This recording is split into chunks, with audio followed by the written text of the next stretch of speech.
The piercing sound of tires screeching against the hot asphalt shattered the peaceful morning. A black teenager was flung onto the road, his backpack flying open and scattering his books. The police cruiser came to an abrupt stop, its front bumper dented and smeared with evidence of impact. Stunned onlookers gasped, some reaching for their phones, others covering their mouths in horror. The officer who had been behind the wheel, a man whose uniform was pressed as sharply as his frown, stepped out, glaring at the boy on the ground. He didn't run to check if the kid was okay. No, he stood there, hand on his hip, tapping his baton as if he were the one who had just been wronged. The boy groaned, his hand reaching out to steady himself as he tried to sit up. But the officer's voice boomed over him, cold and sharp. "Stay down, kid. You shouldn't have been in my way." Blood trickled down the teen's arm, staining his shirt and pooling onto the street, but all he could focus on was the dizzying ache spreading through his body. He wanted to yell, to tell the officer that he hadn't done anything wrong, but he felt his voice catch, locked by fear and pain. That a woman nearby screamed, "Don't you know who that boy is?" The officer shot her a warning glance, but her words hung in the air, thick with accusation. She continued, louder this time, "That's the mayor's son." For a split second, the officer's face drained of color. His eyes widened as he realized the gravity of what he had just done, and in that instant, every bystander's phone went up, recording the scene, capturing his shock, and locking in this moment that would soon explode beyond this quiet street. Earlier that morning, the day had started like any other for Marcus. He had hurried out the door, grinning as he shoved a breakfast sandwich into his mouth, waving goodbye to his mother, who was busy on the phone with one of her clients. His dad had been up early too, preparing for yet another busy day at City Hall. Marcus was proud of his dad. He often thought about the long hours his father put in, always working to make their city better. And as the mayor's son, Marcus understood the responsibility he carried. But Marcus didn't want to be treated any differently than anyone else. So, when his dad offered to get him a driver, Marcus politely refused, insisting on taking the bus or walking like any other kid his age. This morning, though, he was running late and took a shortcut down a quiet street to catch up with his friends faster. As he walked, he noticed a police cruiser slowly patrolling the area. The officer inside looked at him with a strange intensity that made Marcus's skin prickle. He had heard stories from friends at school. Some of them had even experienced it firsthand. They called it the look.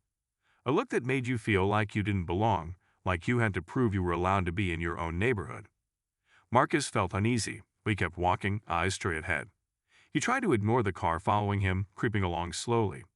He tightened his grip on the straps of his backpack and picked up his pace. The sound of the engine grew louder. Marcus glanced back over his shoulder, and that was when he saw it. The police cruiser speeding up, swerving just enough to block his path. Marcus stepped back, but the car swerved toward him, close enough that he felt the whoosh of airbrush past his legs. His heart pounded in his chest as he stumbled backward. "Watch where you're going," he shouted, unable to contain his fear and frustration. But the car kept coming, edging forward, as if daring him to make a move. Marcus's stomach twisted, and he darted to the side, trying to get out of the way. But then it happened. The cruiser lurched forward, catching him off guard. The impact threw him backward, and he felt his body hit the ground, pain shooting through his arm and back. As Marcus lay there, pain coursing through his limbs, he became aware of the crowd gathering around him. People he didn't even know were rallying to his side, questioning the officer's actions and asking if he was okay. Some bent down, trying to help him up, but he was still dazed, the events spinning around in his mind like a terrible dream. The officer, though, looked furious, not worried, not concerned, but downright angry, as if Marcus had been the one who caused all this. "Get back!" The officer barked at the crowd, waving his baton in a way that made the people around him hesitate, stepping back with fearful glances. Marcus noticed how the officer looked down at him, with something more than anger in his eyes, something darker, something that made Marcus's skin crawl. "You think you can just walk around wherever you want, huh?" The officer sneered, his voice dripping with disdain. Marcus tried to speak, tried to tell him he was hurt, that he needed help, but the words got tangled in his throat. He swallowed hard, his gaze shifting to the faces in the crowd, looking for help, for anyone who could stand up to this man. And then he saw her, a woman standing right at the front, her eyes blazing with anger and shock. "Don't you know who that boy is?" The officer faltered for just a moment, but that was all it took. The whispers began, spreading through the crowd like wildfire, carrying the weight of the words they all knew but hadn't dared to say out loud. "That's Mayor Thompson's son," someone else added, their voice filled with disbelief. The officer's face went pale, his tough facade cracking as the realization hit him. Marcus felt a flicker of relief, but it was quickly replaced by a new fear. What would this man do now that he knew who Marcus really was? The crowd was growing, and so was the tension. People started demanding answers, pushing forward as the officer tried to maintain control, his voice growing louder and angrier as he attempted to dismiss their questions. But Marcus could sense it, something had shifted. The officer's power, his authority, was slipping right through his fingers, and he knew it. The officer took a step back, sweat glistening on his forehead. He tried to compose himself, but his hands trembled as they gripped his baton tightly. It was as if he knew the spotlight had turned on him, and there was nowhere to hide. The crowd's murmurs grew louder, filling the air with tension as phones remained pointed his way, capturing every second. "Everyone back up. This is a police matter," he yelled, his voice cracking just a little. But the people weren't moving. In fact, they were pushing closer, inching toward Marcus, as if to protect him from further harm. A man near the front shouted back, "Police matter? You just hit that boy with your car, and now you're telling us to back off? No way." The officer's gaze darted to Marcus, who was now sitting up with the help of a few strangers. His head throbbed, and his vision was still a bit hazy, but he could see the growing fury on the officer's face. The officer opened his mouth to respond to the man in the crowd, but before he could, a deep, commanding voice broke through the commotion.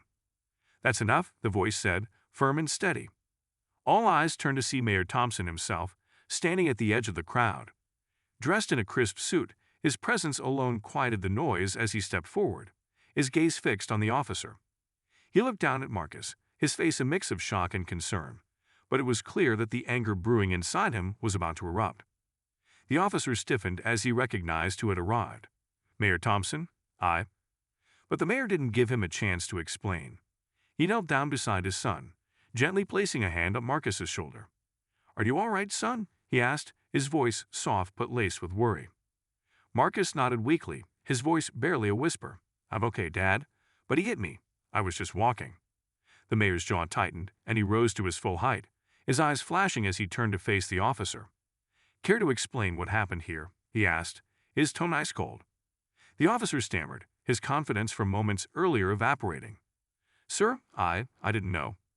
"That he was my son," Mayor Thompson interrupted, his voice filled with restrained anger. "So that's what this is about. Because he's black, you thought you could intimidate him, harass him." The officer's mouth opened, but no words came out. He looked down, unable to meet the mayor's penetrating stare. "That's what I thought," the mayor said, disgust evident in his tone. He glanced around at the people in the crowd, acknowledging their support with a nod. Then he looked back at the officer, his expression hardening. "You're coming with me to City Hall," Mayor Thompson said, his voice leaving no room for argument. "I think it's time we have a very public discussion about the way some of our officers treat the people they're supposed to protect." The officer swallowed hard, a flicker of fear crossing his face, but he nodded, defeated, knowing that his actions had been laid bare for everyone to see. Mayor Thompson's words hung in the air, heavy and final, as the officer cast one last desperate glance around, searching for someone, anyone, to back him up. But the crowd, united in their anger and disbelief, stood firm. The murmurs turned to whispers of support for the mayor, and a few even began to applaud. The officer's shoulders slumped, the arrogance and coldness drained from his face as he nodded, understanding there was no escape. The mayor turned to Marcus, his eyes softening with a father's love and worry. "Marcus, do you need a doctor?" he asked gently. Marcus managed a small shake of his head, though his arms still throbbed, and his legs felt unsteady.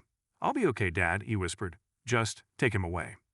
A woman in the crowd stepped forward, her voice ringing with courage. "We'll help him, Mr. Mayor. You go handle this." Mayor Thompson looked at her gratefully, and several others joined in, offering to stay with Marcus. It was a touching show of unity, the community gathering around to support the young boy who had been wronged. The mayor nodded, then turned back to the officer, whose face was a mixture of dread and disbelief. "Let's go," the mayor commanded, and the officer had no choice but to obey, following the mayor as the crowd parted to let them through. News of the incident had already spread like wildfire by the time Mayor Thompson and the officer arrived at City Hall. Reporters were gathered on the steps, cameras flashing and microphones extended, eager to capture every word. The mayor didn't stop. He simply strode forward, the officer trailing behind him, visibly uncomfortable under the weight of so many eyes. Inside, Mayor Thompson led the officers straight to his office, where a few members of his staff stood waiting, looking solemn and tense.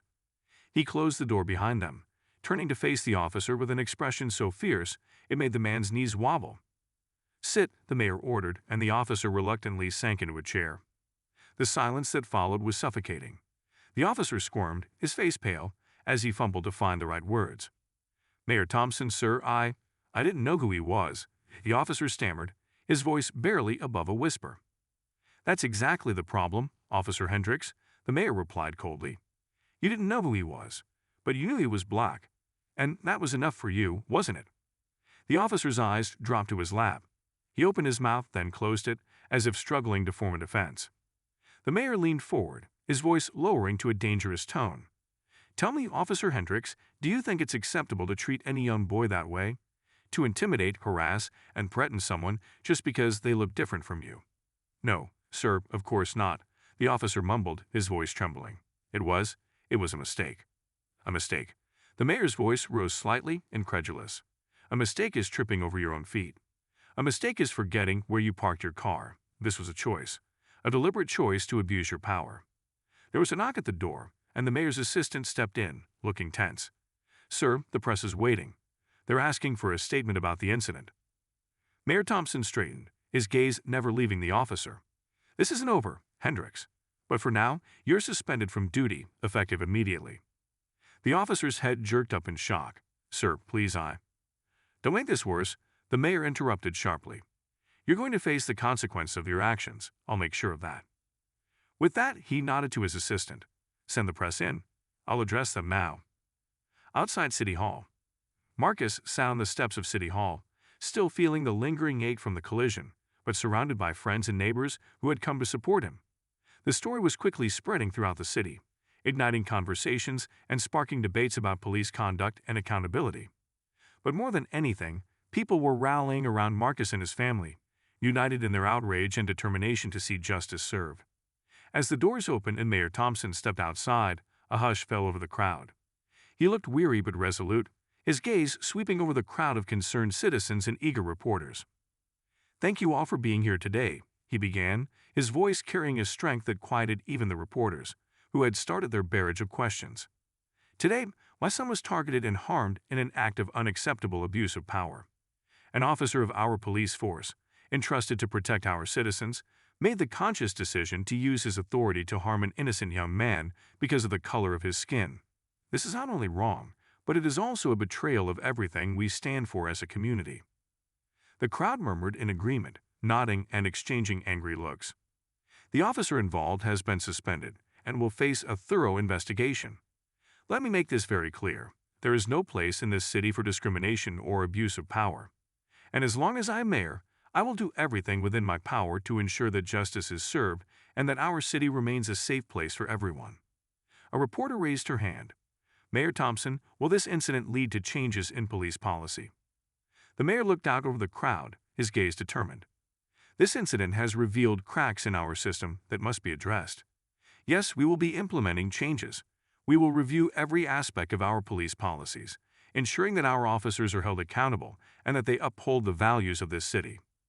Another reporter shouted, "Mayor Thompson, how is your son?" The mayor's expression softened. "Marcus is strong, and he's surrounded by people who love him.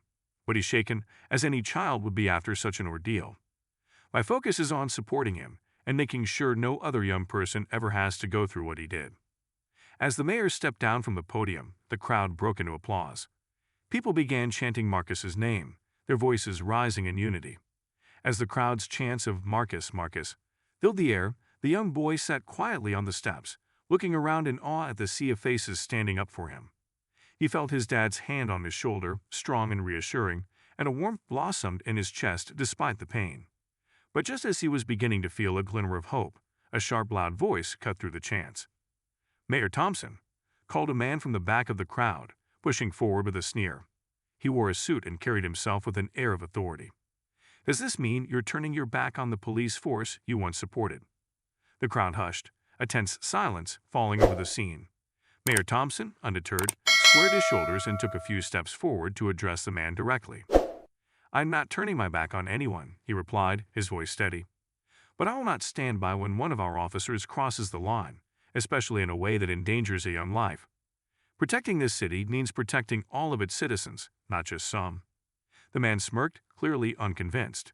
"The officer made a mistake, yes, but that doesn't mean you should crucify him over it. You're setting a dangerous precedent by suspending him without a full investigation." Marcus felt anger bubbling inside him, but his dad raised a hand, signaling him to stay calm. "I welcome the investigation, and I am committed to fairness," Mayor Thompson replied. "But tell me, sir, if this was your child, would you call it just a mistake? Would you excuse it so easily?" The man faltered, the smugness slipping from his face as the crowd murmured in agreement, their stony stares shifting in his direction. He gave a quick, stiff nod and muttered something under his breath before retreating into the crowd. Back at home, the tension of the day's events settled heavily over the Thompson family. Marcus sat at the kitchen table, nursing a cup of hot chocolate his mother had made for him, while his dad paced, his face a mask of deep thought. Marcus's mother, Camille, finally broke the silence, placing a gentle hand on her husband's shoulder. "Michael," she said softly, "you did the right thing. The people are with you, and with us. We'll get through this together." The mayor let out a long sigh, nodding. "I know, Camille, but it's only going to get tougher from here." He glanced at Marcus, a mixture of pride and worry in his eyes. "Are you okay, son, really?" Marcus took a deep breath. I'm okay, Dad. I was scared out there. But when you showed up, I knew everything was going to be okay." He paused, looking down at his mug. "But Dad, what happens next? What if that officer doesn't get in trouble? What if he just goes back to his job?" The mayor knelt down beside his son, his eyes serious but full of warmth. "Marcus, I promise you that this isn't over. Not for a long shot. We're going to fight for justice, not just for you, but for everyone in this city who's ever been treated unfairly." Just then, the doorbell rang, its chime echoing through the quiet house. The three of them exchanged wary glances. It was unusual to have visitors at this hour, especially after such a public and turbulent day. Camille frowned.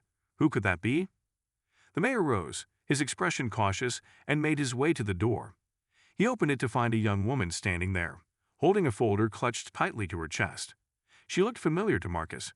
She had been one of the onlookers at the scene, one of the people who had helped him after he'd been hit. "Mr. Mayor," she said, her voice trembling slightly, "I'm sorry to show up unannounced, but I think you'll want to see this." She held out the folder, and Mayor Thompson took it, his brow furrowing as he glanced at her in confusion. "What is this?" "It's proof," she replied, her voice filled with determination. "Proof that Officer Hendricks has a history of this kind of behavior. He's done it before, harassing black teenagers, targeting people who he thinks don't belong. But it's all been brushed under the rug." She looked down, her voice thick with frustration. "I couldn't just stand by and let it happen again." The mayor opened the folder, his eyes scanning over the documents, written complaints, disciplinary notes, and reports that had somehow never made it to public record. His expression darkened with each page he turned. This is exactly what we needed," he whispered, more to himself than to anyone else. He looked up at the woman, his eyes filled with gratitude. "Thank you. You have no idea how much this means to us." Marcus, still seated at the kitchen table, felt a spark of hope flare in his chest as he watched his dad sift through the evidence.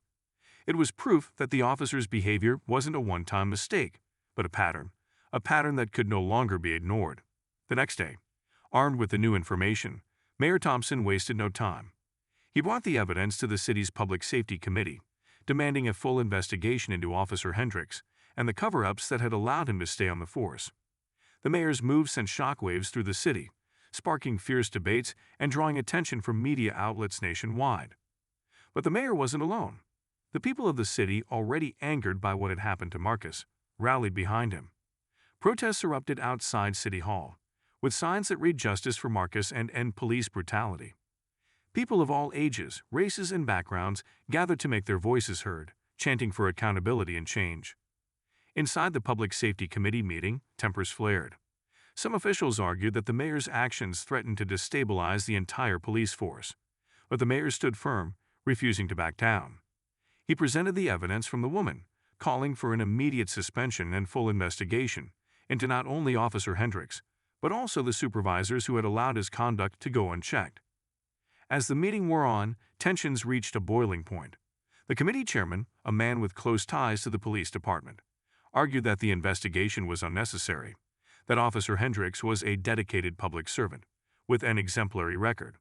But Mayor Thompson met the chairman's protests with an unwavering stare. "Exemplary record?" the mayor scoffed, holding up the stack of complaints. "If this is exemplary, then we have a serious problem on our hands." The room fell silent as the weight of his words settled over them. The chairman shifted uncomfortably, clearly unprepared for the backlash. But before he could respond, one of the committee members, a woman who had long advocated for reform, spoke up. "Mayor Thompson is right," she said firmly. "We can't keep turning a blind eye to this. It's time for accountability. Our city deserves better." One by one, the other members nodded in agreement. The chairman, seeing the momentum turning against him, reluctantly called for a vote. The decision was unanimous. Officer Hendricks would face an official investigation, and the entire police department's records would be reviewed for further instances of misconduct. As the decision was announced, the crowd outside erupted in cheers. Mayor Thompson stood, a sense of relief washing over him. He had won this battle, but he knew the fight was far from over. Back at home, Marcus watched the news coverage, feeling a swell of pride for his father and for the city that had rallied around him. He knew that what they had started was bigger than just one officer or one incident. This was a fight for justice, for him, for his friends, and for everyone who had ever been made to feel like they didn't belong. But as he sat there, a new worry crept into his mind. Officer Hendricks wasn't the only one who'd been against his family, and Marcus couldn't shake the feeling that others like him might push back harder now that their power was being threatened. The celebration was short-lived, though. Even as the family sat together, hopeful and reassured by the progress they'd made, a sudden knock at the door jarred them from their moment of peace. It was quick and urgent, the kind of knock that sent an uncomfortable chill down Marcus's spine. Camille shot a worried glance at her husband as he rose from his chair, moving toward the door cautiously. Peering through the peephole, he could make out two shadowy figures standing on the front step. When he cracked open the door, he saw two men in uniform, both looking grim. They were higher-ranking officers from the city's police department, dressed not in their regular patrol attire but in sharp suits, the kind reserved for formal occasions or, more ominously, confrontations. "Mayor Thompson," one of them began with a tight-lipped nod. "We're to your unofficial business. May we come in?" The mayor's jaw tensed, but he stepped aside, gesturing for them to enter. They walked in, exchanging quick glances that hinted at something planned. They looked around, their eyes landing briefly on Marcus, who was watching from the edge of the kitchen, before finally meeting the mayor's gaze. "What's this about?" Mayor Thompson asked, trying to keep his voice even. The taller officer, who introduced himself as Captain Mills, cleared his throat, clearly uncomfortable. "It's not the actions you've taken against Officer Hendricks," he began, his voice cool and measured. "There's a lot of tension in the department right now, and we're concerned. Your decision has stirred up unrest, and we want to prevent further division in the force." Mayor Thompson narrowed his eyes. "So what exactly are you suggesting, Captain Mills?" The other officer, Lieutenant Ramirez, shifted uncomfortably. "We're advising you to reconsider your position, sir, to let the department handle this matter internally. A public investigation only damages our reputation and lowers morale among officers." The mayor's jaw clenched. "Are you telling me to back down?" he asked, his voice low but firm. "Because that's not happening. Officer Hendricks targeted my son, and I will not look the other way. Not now, not ever." Mills let out a frustrated sigh, his professional demeanor slipping just slightly. "Mayor, there are officers who don't appreciate being publicly scrutinized, especially when the accusations are based on one incident." "One incident?" Camille's voice cut through the tension, laced with anger. "We have records of complaints that were buried. This wasn't just one incident. This is a pattern, and it needs to be exposed." The officers exchanged a tense glance. "Be that as it may," Mills replied, his voice taking on a warning tone, "there are consequences for everyone involved when issues like this are dragged into the public eye. Good men's careers are on the line." Mayor Thompson stepped forward, standing toe-to-toe with Mills. "Captain, let me be perfectly clear. This isn't just about careers or reputations.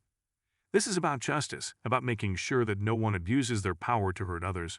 And if that makes some people uncomfortable, so be it. I will not be intimidated." There was a tense pause as Mills and Ramirez exchanged another look. Mills' mouth twisted slightly, a flicker of frustration in his eyes. "Very well, Mayor," he said, his voice icy. "But remember this conversation. We tried to keep this quiet, for everyone's sake. But if you continue down this path, you may find you've made some powerful enemies." With that, the officers turned on their heels and left, the door clicking shut behind them. The room was silent, the weight of the threat hanging heavy in the air. Camille placed a hand on her husband's arm, her face pale but resolute.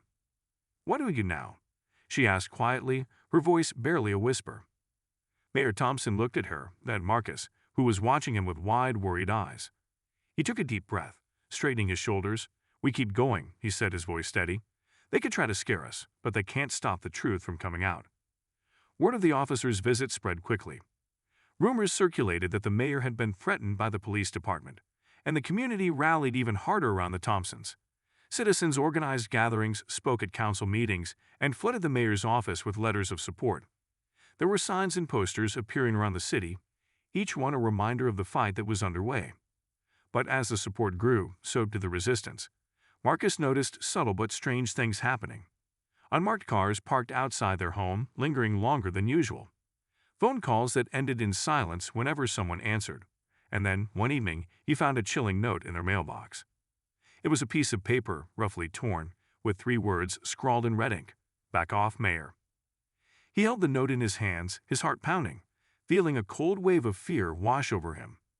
He called out to his dad, who came quickly, worry creasing his brow as he read the words. The mayor's expression hardened, but he tried to put on a brave face for his son. "It's just a scare tactic, Marcus," he said, but his voice was tight. "They're afraid of losing control, but we're not giving in to fear." Marcus nodded, trying to believe his father's words, but the sense of unease remained. The city council had called a special meeting to address the growing concerns over the police department and the investigation into Officer Hendricks. Hundreds of people had shown up, filling the seats, standing along the walls, and spilling out into the hallways. Reporters and cameras were stationed at every corner, documenting every word. As Mayor Thompson took his seat at the head of the council, he could feel the intensity in the room.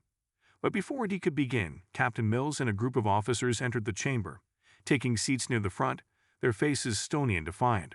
The message was clear. They were here to challenge him, to defend their own. The meeting began, and one by one, citizens stepped forward to speak, sharing stories of intimidation and discrimination they had faced at the hands of the police. Each story painted a troubling picture, and each one only added fuel to the growing outrage. When it was finally the mayor's turn to speak, he stood, his gaze unwavering as he addressed the council and the packed room.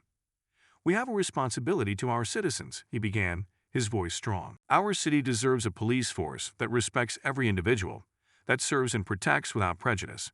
We cannot, and will not, ignore the abuses of power that have taken place." A murmur of agreement swept through the room, but Captain Mills rose, his voice ringing out sharply. "Mayor Thompson, with all due respect, you're making accusations that don't represent the majority of our officers. We risk our lives every day to protect this city. Do you really think it's fair to tarnish our reputation over a few isolated incidents?" The mayor turned to face him, a calm determination in his eyes. "Captain Mills, this isn't about tarnishing reputations. This is about truth and justice. And I believe that any officer committed to upholding those values would stand with me, not against me." Mills sneered, his voice dripping with sarcasm. "And what about your family, Mayor? Are you willing to put them at risk for your crusade?" A stunned silence filled the room as the meaning behind his words sank in. It was a veiled threat, clear to everyone in the chamber. The crowd gasped, and a few people shouted in anger. Mayor Thompson's fists clenched, but he remained composed. "You don't scare me, Mills," he said, his voice deadly calm. "And you don't scare my family. If you think I'll back down, you're wrong. This city deserves a police force that is held accountable. And if that means taking on every corrupt officer in the department, so be it." The crowd erupted in applause, their cheers echoing through the chamber. Mills glared, realizing that his attempt at intimidation had backfired spectacularly. He slumped back into his seat, the fight draining from his face. But as Marcus watched his father stand strong in the face of threats and intimidation, he couldn't shake the feeling that this was far from over. The fight had become personal, and he knew that those who felt threatened by the truth would stop at nothing to protect their power. As the family returned home, the quiet of the house felt unnervingly peaceful after the chaotic day. But when Marcus headed up to his room, he found his window cracked open, letting in a faint chill. Frowning, he moved closer, feeling the hairs on the back of his neck rise. Then he saw it, another note, taped to his bedpost, the words bold and unmistakable. Last warning. Keep out of police business or else. Marcus's hand trembled as he read the note, a chill spreading through his veins. He had to tell his dad. He knew they couldn't ignore this threat any longer. But deep down, he feared that the fight for justice was about to take a dangerous turn. Marcus raced downstairs, his heart pounding as he clutched the threatening note. His father was sitting at the kitchen table with his mother, both of them talking in hushed, tense voices. The sight of them, so focused on trying to protect him, gave him a strange mixture of pride and worry. Without a word, he placed the note on the table, the words staring back at them in stark red ink. Camille gasped, her hand flying to her mouth. "Michael, this is enough. This has gone too far." Mayor Thompson's face darkened as he read the message, the weight of the threat pressing down on him. He reached out, taking Marcus's hand, his grip firm and steady. "Marcus, thank you for showing us this. I'm proud of you for being brave." His voice was calm, but Marcus could see the storm brewing behind his eyes. "I don't want anything bad to happen to you or Mom," Marcus said quietly. Maybe we should stop. Maybe it's not worth it." Camille wrapped an arm around Marcus, pulling him close. "Honey, I know this is scary, but this isn't just about us. It's about all the other kids, all the other families who could be hurt if this goes on. Your father is trying to make sure this never happens to anyone else." Mayor Thompson nodded, his voice filled with resolve. "We're in this together, son, and we're not going to let anyone scare us into giving up." But he added, looking at Camille with a serious expression, "We do need to take precautions. I'm calling in some protection for our family." Camille looked uncertain, but she nodded. "Whatever it takes to keep Marcus safe." Mayor Thompson picked up the phone and made a call to the local police commissioner, requesting a discreet but reliable security detail for their home. Within an hour, 2 plainclothes officers arrived at their door, each with a calm, reassuring demeanor as they introduced themselves and stationed themselves outside the house. Despite the added protection, the atmosphere in the Thompson household was tense. The weight of what they were up against felt even heavier, knowing that people within the department, people who were supposed to be protecting them, were part of the threat. The next morning, Marcus walked to school with 2 guards trailing a few steps behind him, blending in just enough not to draw attention. The other kids at school had already heard rumors about the incident with Officer Hendricks and his father's public fight for justice. Some gave him looks of admiration, others whispered quietly as he passed by. He tried to ignore it, focusing on his classes, but his mind kept drifting back to the note, the unmarked cars, the tense silence of his house last night. At lunchtime, he sat down with his friends, who had questions about everything. His best friend, Jamal, leaned in, his voice barely above a whisper. "So it's true. That cop actually hit you? And now your dad's trying to get him fired?"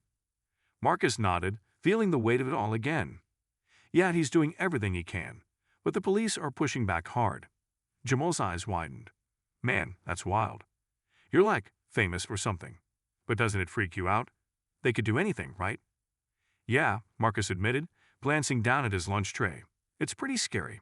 But I think my dad's doing the right thing. He just wants people to be safe, you know." Another friend, Tasha, nodded solemnly. "Your dad's brave. He's putting everything on the line for this. If my dad was the mayor, I don't know if he'd be able to do it." Before Marcus could respond, his phone buzzed in his pocket. He pulled it out to find a text from his dad. "Come home right after school. We need to talk." Marcus's heart skipped a beat. He slipped the phone back into his pocket, suddenly feeling the unease creeping back in.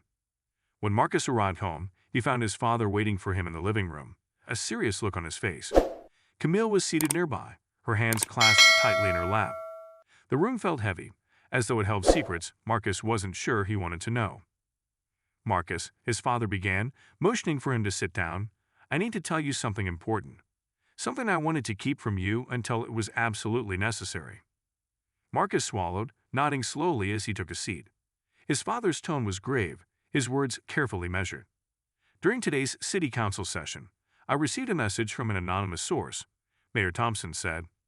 "They claim to have information on people within the police department who are deeply involved in, well, let's just say activities that are far from lawful. This officer who hit you, Hendricks, is part of a larger group, a group that uses their authority to intimidate and target people." Camille let out a small, anguished sound, covering her mouth. Marcus stared at his father, his mind reeling. "A group, you mean, like a gang or something?" His father nodded solemnly. "In a way, yes. They're officers who think they're above the law. using their power to protect each other and get away with things they'd never let anyone else do. They're not just mad because I'm investigating Hendricks. They're mad because I'm threatening to expose their entire network. Marcus felt a chill run down his spine. He thought back to all the times he'd felt watched, the unmarked cars, the people at school whispering about him. It was all bigger than he had imagined. So, what do we do? He asked, his voice barely above a whisper. We continue forward, his father replied, his eyes filled with steely determination. But we have to be smart. I've arranged for us to stay somewhere else for a few nights, just in case things get complicated. Camille reached over, squeezing her husband's hand. Michael, do you think it's safe? What if they'd find out where we are? The mayor shook his head. We'll be careful. I've already spoken to the commissioner about it. And if this information I've received is solid, we'll have enough to dismantle this group and ensure that they're brought to justice. The plan was set in motion that evening. They packed up a few essentials, keeping things low-key so as not to raise suspicion. The security officers assigned to them were briefed on the new plan, and soon the family found themselves driving out of the city, heading to a small cabin the mayor's office had arranged for them. In the darkness of the night, the cabin was peaceful, surrounded by tall trees that whispered in the night breeze. Marcus felt strangely at ease for the first time in days. The quietness of the forest was a welcome change from the chaos of the city, a chance to finally breathe without looking over his shoulder. But that calm didn't last. Just after midnight, Marcus awoke to the sound of distant voices outside. He sat up, straining to hear, his heart pounding as he realized there were footsteps approaching the cabin. A low voice murmured, "They're inside. Just keep watch. We don't want anyone slipping out." Panic seized him as he recognized the voice. It was one of the officers from the precinct, one he'd seen around town before. He rushed to his parents' room, shaking his father awake. "Dad," he whispered urgently, "they're here. The officers, they found us." Mayor Thompson bolted upright, his face tense. He grabbed his phone, ready to call for help, but there was no signal. "We need to stay calm," he whispered, motioning for Camille to keep quiet. "They don't know we're awake. If we're careful, we can get out without them noticing." The family quickly grabbed what they could, slipping on their shoes and making their way to the back door. But as they stepped outside, a flashlight beam cut through the darkness, illuminating them. "Hey, they're trying to leave," a voice shouted, echoing through the quiet forest. Marcus's heart raced as they bolted into the trees, their breaths coming quick and panicked. The officers shouted commands, chasing them deeper into the woods. The trees provided some cover, but Marcus could hear the heavy footsteps of their pursuers, coming closer with every step. Just when it seemed like they were out of options, a flash of headlights appeared in the distance. A car came barreling down the narrow path, screeching to a stop in front of them. The driver's side door flew open, and a familiar face leaned out. It was the young woman who'd brought the evidence to the mayor. "Get in," she yelled, her face tense but determined. The Thompsons didn't hesitate, piling into the car as she floored the gas pedal, speeding away from the pursuing officers. Marcus watched as the cabin disappeared into the distance, his heart pounding with a mix of fear and relief. As they sped down the dark, winding road, Mayor Thompson turned to the young woman, his voice thick with gratitude. "You just saved our lives." She nodded, her face set with determination. "I'm not letting them get away with this. I have more information, and I know people who can help. We're going to bring them down, every single one of them." Marcus sat back, his heart still racing, realizing that this fight was far from over. They had allies, and they had the truth on their side, but he knew they would need every bit of courage they had to see this through to the end. The car sped along the dark, winding road, headlights cutting through the dense night fog. Inside, the tension was thick. Marcus clung to his mother's hand, his mind racing with 1,000 questions. The young woman who had saved them, she hadn't even introduced herself, yet she seemed to know exactly what they were up against. Finally, as they pulled onto a quiet back road, she slowed the car, glancing in the rearview mirror to ensure they hadn't been followed. Only then did she look over at the family, her gaze determined. "My name is Leah," she said. "I used to work for the precinct, but I left when I saw what was happening behind closed doors. I couldn't just stand by and watch, and that's how I ended up here, helping you." Mayor Thompson nodded, his face set with gratitude and curiosity. "Leah, thank you. But if you used to work there, you must know the risks. This isn't just about Hendricks, this is bigger than we thought." Leah's jaw tightened, and she nodded. "Yes, it's much bigger.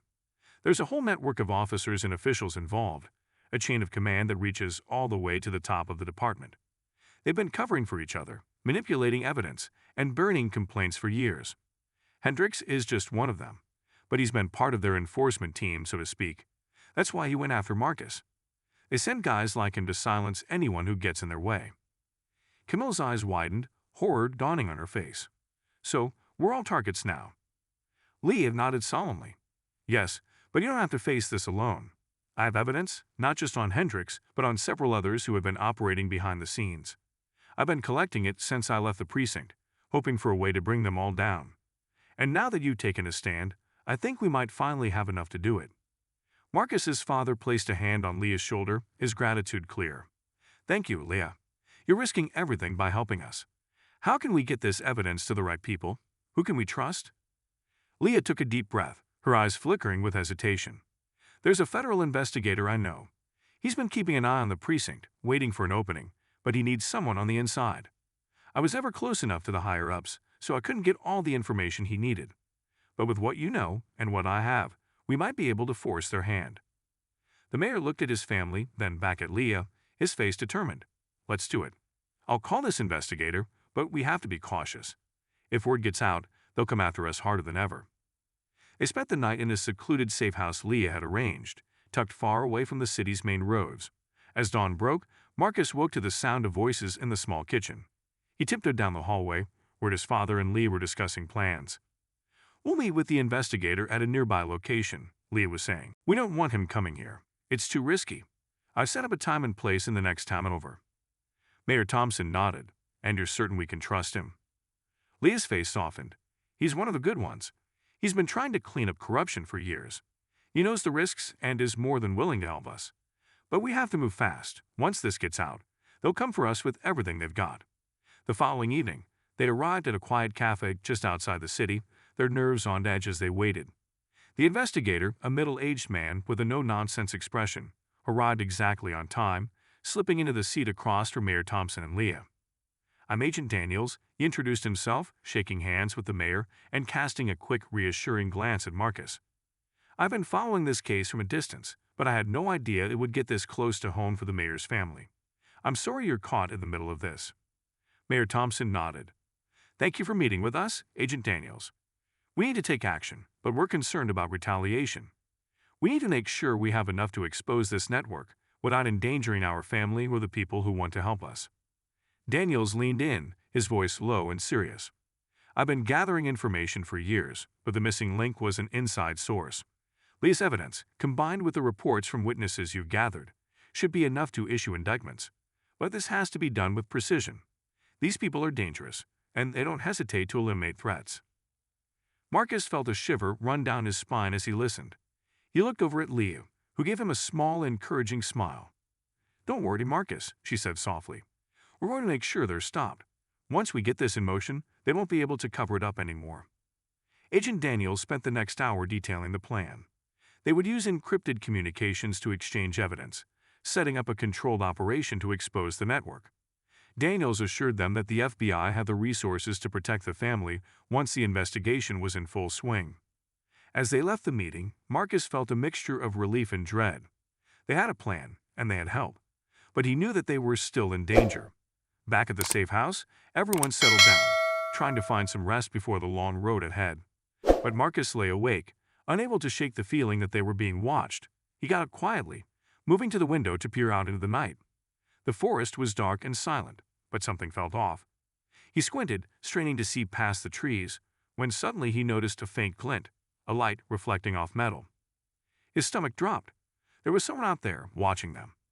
He backed away from the window, racing down the hall to wake his parents and Leah. Dad, there's someone outside. I saw them watching us.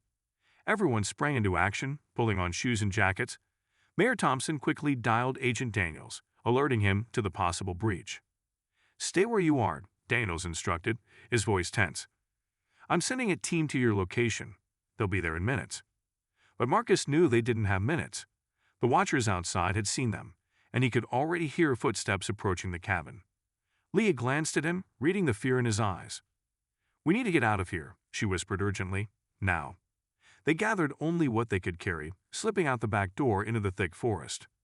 Leah led the way, guiding them through the trees as they moved quickly and quietly, their breaths cloudy in the cool night air. Marcus's heart pounded, fear tightening his chest as he listened for any sound of pursuit. But just when they thought they'd gotten away, a flashlight beam cut through the darkness, illuminating their path. Voices rang out, harsh and commanding. "They're over here. Don't let them escape." Panic surged through Marcus as he and his family broke into a run, dodging branches and stumbling over rocks. The voices grew louder, closing in on them with every step. Leah turned, her face grim as she motioned for them to keep going. "Don't stop. Get to the river. There's a bridge up ahead. Once we're across, we'll be harder to track." They pushed forward, adrenaline propelling them faster as the forest thinned, revealing the faint outline of a bridge in the distance. But just as they reached the edge of the riverbank, they heard the unmistakable sound of gunshots ringing out behind them. Marcus ducked instinctively, his pulse racing as they reached the bridge. They stumbled across, each step feeling like it took forever. When they finally made it to the other side, Leah led them off the main trail, weaving through a maze of trees to throw off their pursuers. After what felt like an eternity, they slowed, crouching low as they tried to catch their breath. The shouts and footsteps had faded, but they knew they weren't safe yet. Leah turned to Mayor Thompson, her face etched with resolve. "We need to keep moving, but I'll get you somewhere safe. I have a contact in the next town who can help us until Daniels sends his team. We're not out of this yet, but we will be." Marcus looked up at his dad, a fierce determination in his eyes. He knew that they were facing a powerful enemy, but they were closer than ever to uncovering the truth. And as long as they stayed together, he believed they could find a way to bring justice to those who had wronged them. But he also knew one thing for sure. This battle was far from over, and the next move could mean the difference between victory and defeat. The adrenaline still coursing through their veins, the Thompson family followed Leah through the underbrush, ducking under branches and weaving between trees. The sounds of the forest felt more intense now, every rustle of leaves and snap of a twig echoing in Marcus's ears, reminding him that danger was still close behind. He could hear distant voices, shouts echoing through the woods, but they seemed to be growing fainter as they moved further away. As they made their way deeper into the woods, Leah led them to a small clearing near the riverbank. The moon hung high in the sky, casting an eerie glow over the water's surface. Leah motioned for them to crouch low behind a cluster of bushes, the leaves brushing against Marcus's skin as he settled down. "We'll rest here for a moment," Leah whispered, her eyes scanning the area. "I need to get my bearings and figure out the safest route to my contact's place." Marcus's heart raced. The rush of fear still lingered, but there was also a flicker of hope within him. They had escaped for now, but he knew that time was running out. "Do you think they'll find us?" he asked, his voice barely a whisper. Leah glanced back at him, her expression serious yet calm. "If we stay quiet and keep moving, they won't. They'll be focused on searching for us near the bridge and the surrounding areas. We need to stick together and be smart about this." Mayor Thompson reached out, placing a reassuring hand on Marcus's shoulder. "Leah's right. We faced danger before, and we'll face it again. But we have each other, and we'll get through this." The moment hung heavy in the air as they sat in the darkness, listening to the distant sounds of their pursuers. The tension in Marcus's chest began to ease slightly as he focused on his father's words. They would not be victims, they were fighters. After a brief rest, Leah stood up, scanning the area once more before leading them along a narrow trail that hugged the riverbank. They moved quickly but quietly, careful to avoid any branches that might snap underfoot. The sound of rushing water filled their ears, drowning out the echoes of the officers searching for them. Leah had guided them through thick underbrush, every step calculated and cautious. They navigated the winding path, the moonlight flickering through the trees, creating shadows that danced along the ground.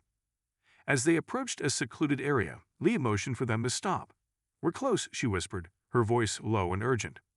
"My contact lives in a small cabin not far from here. They'll be able to help us figure out our next steps." They continued along the river until they finally spotted a faint light in the distance. The cabin appeared cozy, with smoke gently curling from the chimney. Leah led them up to the door, knocking quietly. A moment later, an older man opened the door, squinting into the darkness. "Leah, is that you?" "It's me, Hank," she replied, relief washing over her face. "We need your help." Hank stepped aside, ushering them inside. The cabin was warm and inviting, filled with the smell of wood smoke and something delicious cooking on the stove. He quickly closed the door behind them, glancing out the window to check for any signs of trouble. "What's going on?" Hank asked, concern etched on his face as he took in the frantic expressions of the Thompson family. Leah explained the situation, detailing the threats they faced and the evidence they had gathered against the corrupt officers. Hank listened intently, nodding as he took in the gravity of their plight. "I can help you," he said finally, his voice steady. "We need to lay low for a while, and I can set up some secure communications for you. We'll need to coordinate with Agent Daniels to keep you safe and gather the evidence you need." As they settled into the cabin, Marcus felt a sense of comfort he hadn't felt since the chaos began. The flickering light from the fireplace cast a warm glow, and he realized how hungry he was. Hank offered them some soup he had made, and they sat around the small kitchen table, sharing a meal while they planned their next move. "Thank you for taking us in," Camille said, her voice softening. "It means a lot, especially after everything we've been through." Hank waved a hand, brushing off her gratitude. "You're family now. We take care of each other in these times." After dinner, the adults gathered in the living room, discussing how to proceed. Leah pulled out her laptop, showing them the evidence she had collected. It was a mix of documents, recordings, and images that painted a dark picture of corruption within the police department. "I've compiled everything I could find," she said, her fingers flying over the keyboard. "This is just the tip of the iceberg. If we can get this into the right hands, we can expose the entire operation." Marcus sat back, absorbing everything. "What if they find us here?" he asked, a hint of worry creeping back into his voice. "What if they come after us again?" Mayor Thompson's face hardened. "If they do, we'll be ready. Hank knows the area better than anyone. He can help us evade them. We're not letting fear control us. We're going to fight back." Leah nodded in agreement. "Exactly. But we need to stay sharp. The moment they realize we're onto them, they'll escalate their tactics." The next few days at Hank's cabin felt both like a refuge and a prison. They spent time gathering evidence, formulating plans, and staying out of sight. Hank helped set up a secure phone line for Agent Daniels, allowing them to communicate without drawing attention. Marcus kept himself busy by exploring the area, spending time outside in the fresh air. He found comfort in the sounds of nature, the rustling leaves, the soft trickle of the river, far removed from the chaos of the city. But the looming threat of danger always lingered in the back of his mind. One afternoon, while wandering near the riverbank, Marcus stumbled upon a small clearing where he could see the water flowing freely. He knelt down, running his fingers through the cool, clear water, lost in thought. He had been thinking about the people who were part of the corrupt system, the ones who had hurt him and his family. Anger bubbled within him, a fierce determination building. "What are you doing out here?" A voice suddenly called out behind him. Marcus jumped, turning to see Leah standing a few feet away, a curious expression on her face. "Just thinking," he replied, trying to calm his racing heart. "About everything that's happening. About how we can stop them." Leah smiled gently. "It's good to think about it. But remember, this is about more than just you and your family. It's about everyone who's been hurt. You're not just fighting for yourselves, you're fighting for justice." Her words resonated with him, and Marcus felt a surge of purpose. They had to fight, not just for their safety, but for all the families who had suffered because of the corruption. As evening fell, they returned to the cabin, ready to join the others for dinner. But the moment they stepped inside, the atmosphere shifted. Hank and Mayor Thompson were deep in conversation, their faces tense. "What's wrong?" Camille asked, her voice filled with concern. Hank's expression was grave. "I just received a call. Someone saw the car we used to get here. They're onto us." Panic flooded the room as Marcus's heart raced. "What does that mean? Are they coming for us?" "They might," Mayor Thompson replied, his voice steady but urgent. "We have to prepare to leave. If they know where we are, we can't stay here any longer." They quickly gathered their belongings, adrenaline surging through them as they made plans for their escape. Leah suggested a route through the woods, one that would take them away from the main roads. They packed lightly, ensuring they had everything they needed while still moving quickly. "We can head toward the next town," Leah said, her tone calm but firm. "There's a bus station there. If we can make it, we can get out of the area and find a more secure location." As they prepared to leave, Marcus's mind raced with thoughts of what lay ahead. They had come so far, but now it felt like everything was unraveling again. He took a deep breath, trying to steady himself as they headed out into the night.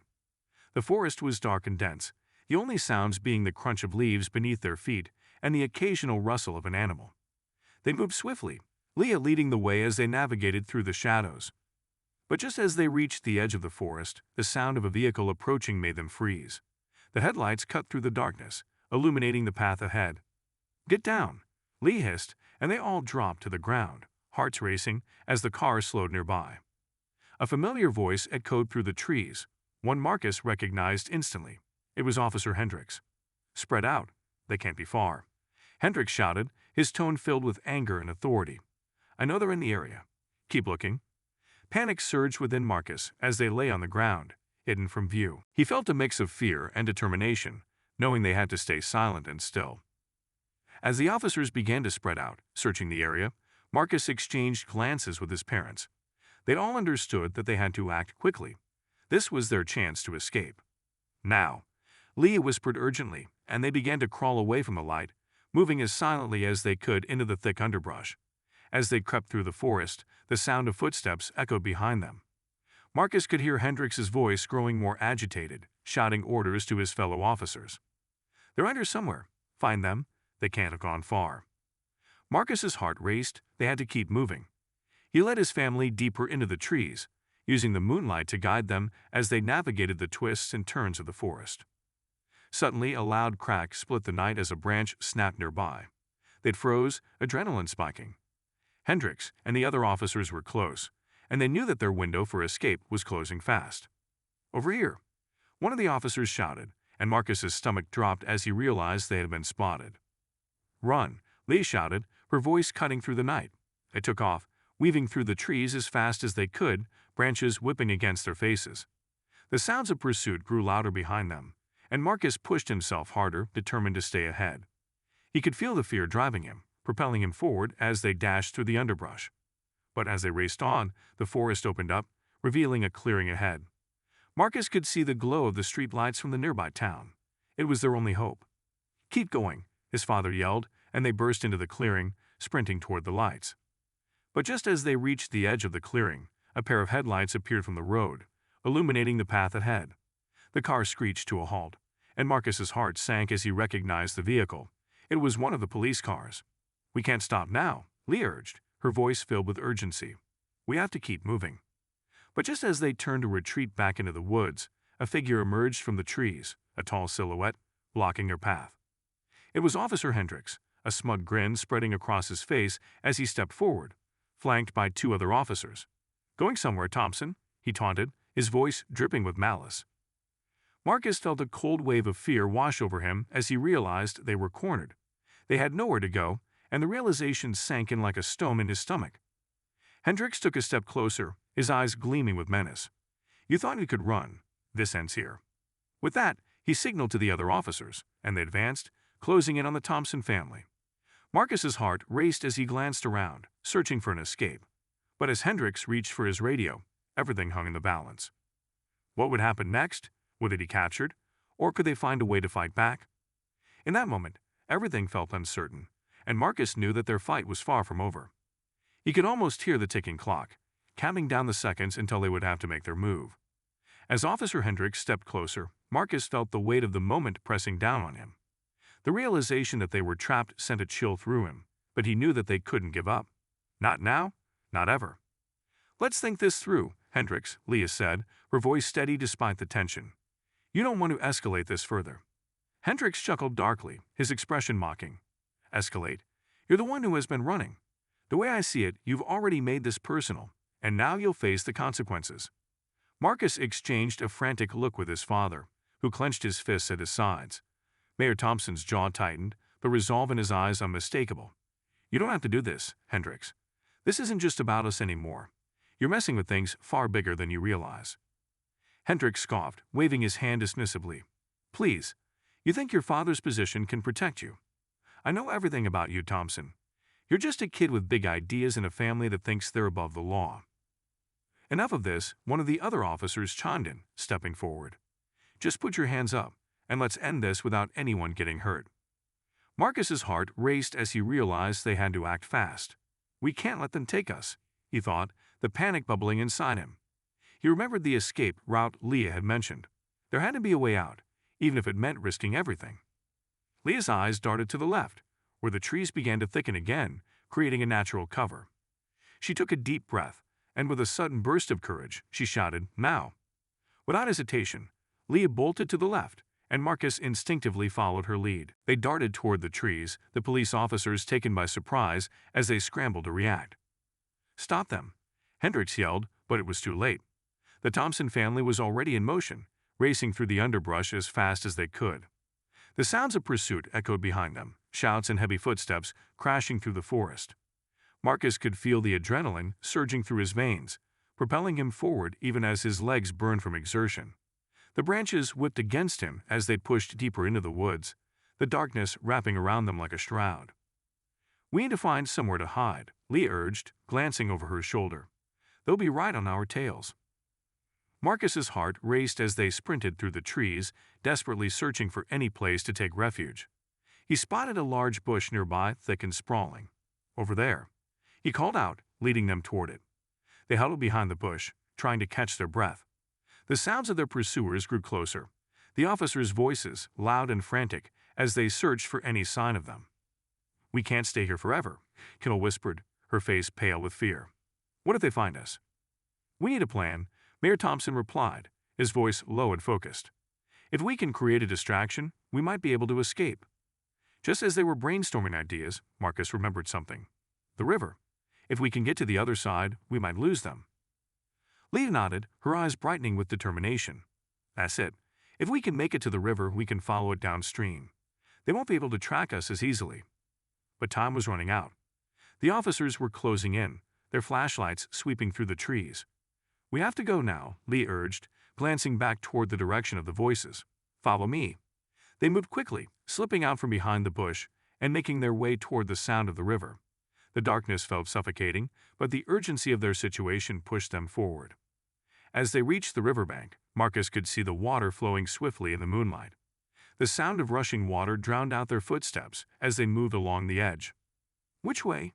Camille asked, panic creeping into her voice. "Downstream," Leah instructed. "The current will carry us further away. We need to stay low and move fast." They jumped into the shallow water, the coolness shocking them momentarily as they waded through.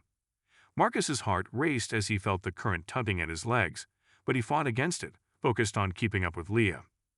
As they navigated through the water, the sounds of their pursuers faded slightly. The rushing river seemed to drown out the chaos of the forest, and for a moment, Marcus felt a flicker of hope. But that hope was short-lived.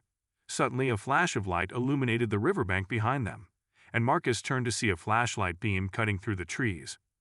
"There they are," an officer shouted. "They're by the river." "Run!" Lee yelled, urging them onward. They moved faster, pushing against the current as they made their way downstream.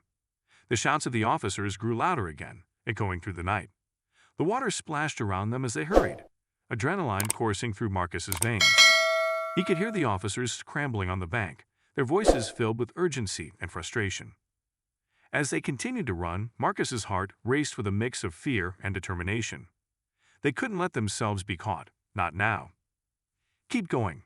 We're almost there," Leah shouted, her voice filled with unwavering resolve. But just as they rounded a bend in the river, the sound of footsteps grew closer again.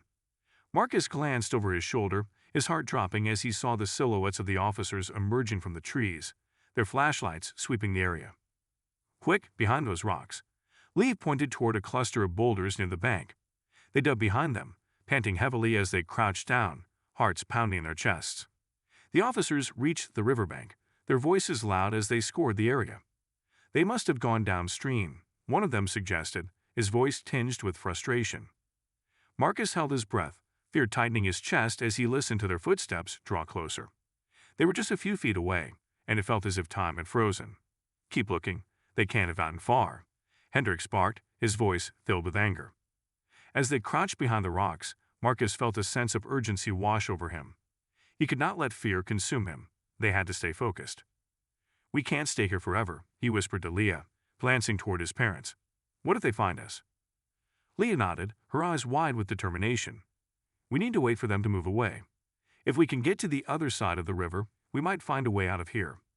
But just as they were formulating a plan, a commotion erupted nearby. A loud crash echoed through the trees, followed by shouting voices. Marcus peered around the rocks and saw another group of officers arriving on the scene, their flashlights bouncing around as they fanned out. "This is bad," Lee whispered, her eyes darting nervously. "If they find us, we're done for." "Look!" Camille pointed toward a fallen tree that spanned the river, partially submerged but still sturdy enough to cross. We can use that. Marcus's heart raced with hope as he saw the makeshift bridge. Let's do it. We can cross and get to the other side. Without wasting another moment, they crawled out from behind the rocks, inching toward the fallen tree. They moved cautiously, knowing that any sound could give them away. Be quiet, Lee whispered, her voice barely above a whisper. Just focus on getting across. One by one, they climbed onto the tree, balancing carefully as they made their way across. The water rushed beneath them, and every creak of the wood made Marcus's heart race. Halfway across, they heard voices approaching again. They must have gone this way. Hendricks shouted, his voice full of anger. Search the area. Faster, Leah urged, her voice sharp with urgency. Marcus hurried his pace, gripping the rough bark of the tree tightly as he focused on reaching the other side. Just as they were about to step off, a loud crash rang out from behind them. A beam of light illuminated the area, and Hendricks's voice echoed through the night. Stop right there. Marcus felt a surge of panic as he jumped off the tree and landed on the bank, his heart racing. They had to get away. They had to keep moving. Run, Lee shouted, her eyes wide with determination.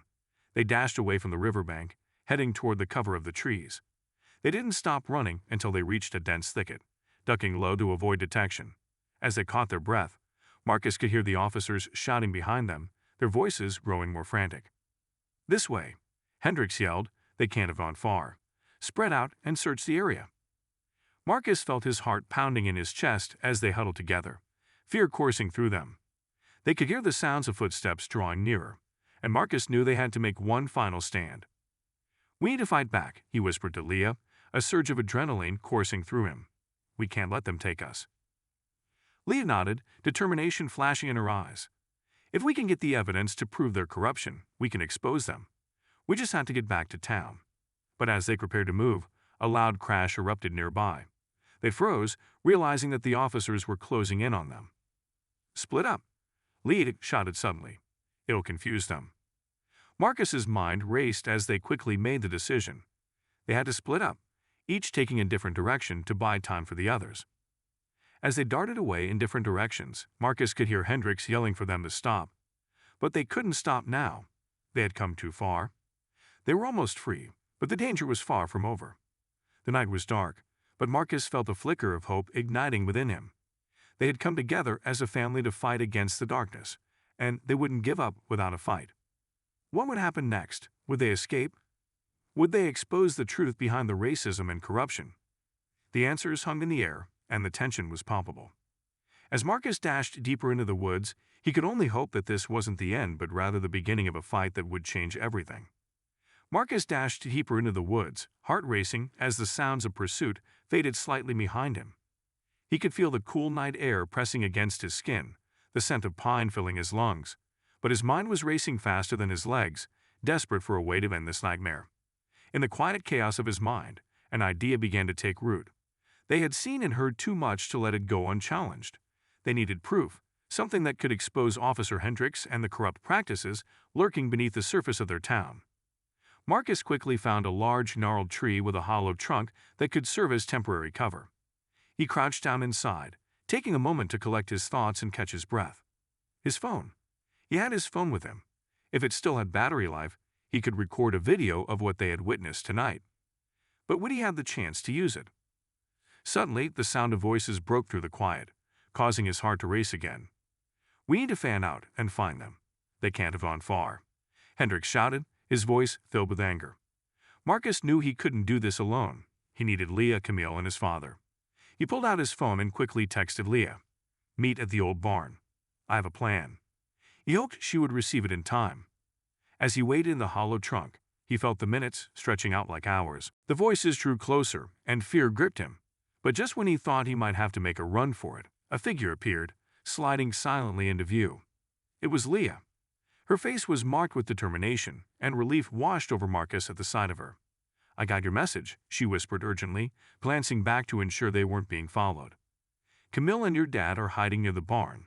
What's the plan? Marcus quickly shared his idea about recording their encounter with Hendricks, but Leah shook her head. We can't just expose him. We need something concrete, proof of the corruption. The town council needs to see it firsthand. Marcus's mind raced. What if we set up a trap? We can use the barn as a staging ground to lure them in. We can record everything they say. Leah's eyes lit up. That's brilliant. If we can catch them admitting to the racism and corruption, we can go straight to the mayor. They made their way cautiously to the old barn, a dilapidated structure that had stood for years at the edge of the woods. Inside, they found their family waiting, fear and worry etched on their faces. Marcus quickly explained the plan, and they all agreed. They had to act fast before the officers realized they had escaped. Camille found some old ropes in the barn. We can use these to rig a trap at the entrance, she suggested, her voice steadied by purpose. Marcus and Lee worked together, creating a simple mechanism that would trigger a loud noise when someone crossed through the barn doors. It wasn't much, but it would give them a warning to hide and prepare for the confrontation. Once everything was set, they waited in the shadows, their hearts pounding with anticipation. They could hear the officers approaching, their voices growing louder as they drew near. "Did you hear that?" One of the officers said, the sound of footsteps crunching through the dry leaves. "They must be hiding in there." Hendrix's voice followed, thick with frustration. "Let's flush them out. We can't let them get away this time." As the officers neared the barn, the family held their breath, waiting for the perfect moment. Suddenly, a loud crash echoed through the night as the trap was triggered, sending the officers into a frenzy. "What the?" "Now!" Leah shouted, and they sprang into action, grabbing their phones to start recording as they burst out from the shadows. "Officer Hendrix," Marcus yelled, the fear giving way to courage. "We have evidence of your corruption." The officers froze, confusion mingling with anger as they realized they had walked straight into a trap. The recording light on Marcus's phone glowed brightly, capturing every moment. "You think you can just turn the tables on us?" Hendrix sneered, trying to regain his composure. "You have no idea what you're doing." "We know exactly what we're doing," Leah countered, her voice steady. "We've seen how you treat people. We've heard the way you talk about us. You think you can intimidate us. This time, we're the ones in control." The officers looked at each other, uncertainty creeping into their expressions as they realized they were being outmaneuvered. "Let's just leave," one of the younger officers suggested, clearly uncomfortable with the situation. "It's not worth it." Hendrix glared at him. "No, we're not done here. You think I'm afraid of a bunch of kids?" But Marcus stepped forward, the phone aimed squarely at Hendrix. "If you don't walk away right now, we'll show this video to the mayor. You'll be done." The tension in the barn was palpable. Hendrix's bravado began to falter, and for a moment, he hesitated. "You think you can scare me? You're just a bunch of kids trying to play hero." But as they stood their ground, the fearlessness in their eyes gave him pause. He could see that they were no longer afraid, and the power dynamic was shifting. "Go ahead," he spat, trying to regain his footing. "You'll never make it past the mayor's office. They'll laugh at you." "We're not alone," Lee shot back. "We have evidence of your entire operation. We'll show everyone what you really are." Hendrix looked at the other officers, who now seemed less eager to back him up. The realization of his isolation began to sink in. "What do you want?" he finally asked, his voice losing its edge. "An end to the corruption," Marcus replied firmly. "We want you to face the consequences of your actions." As if on cue, the sound of sirens echoed in the distance. The officers exchanged worried glances, their bravado crumbling as the reality of the situation sank in. "Looks like help is on the way," Leah said, a glimmer of victory in her eyes. "You're finished." Within minutes, police cars and town vehicles pulled up near the barn. The officers that had come to their aid were not the same ones that had been chasing them. They were responding to a report of corruption and brutality within the department, a development spurred on by the town council and Mayor Thompson. As the new officers entered the barn, they immediately took control of the situation, handcuffing Hendrix and the other officers. "You're under arrest for misconduct and abuse of power," one of the officers declared, his tone stern. As Hendrix was led away, Marcus felt a weight lift from his shoulders. They had done it. They had exposed the truth. The mayor arrived moments later, his face etched with concern. "I got your message, and I can't believe what I'm seeing," he said, looking at his son and the rest of the family. "You did the right thing." With the recording in hand, they presented the evidence to the mayor and the new officers. As they watched Hendrix and the others being taken away, a sense of justice settled over them. In the days that followed, the town began to heal. With the corrupt officers out of the picture, new policies were implemented to ensure accountability and equality in law enforcement. The mayor addressed the town, promising that the issues of racism and corruption would not be tolerated any longer. Marcus, Leah, and Camille became local heroes, their bravery shining as an example for others. They spoke at community meetings advocating for change and sharing their story, inspiring others to stand up against injustice. Their family bond grew stronger, having faced darkness together and come out on the other side. As the seasons changed and spring arrived, they felt a renewed sense of hope. "Together we can make a difference," Leah said one evening as they sat together on the porch, watching the sunset paint the sky in brilliant hues. "This is just the beginning." And as the stars twinkled overhead, Marcus knew that their fight wasn't over, but they were ready for whatever came next. They had the courage to face it head on, and, with their hearts united, they would continue to shine a light in the darkness.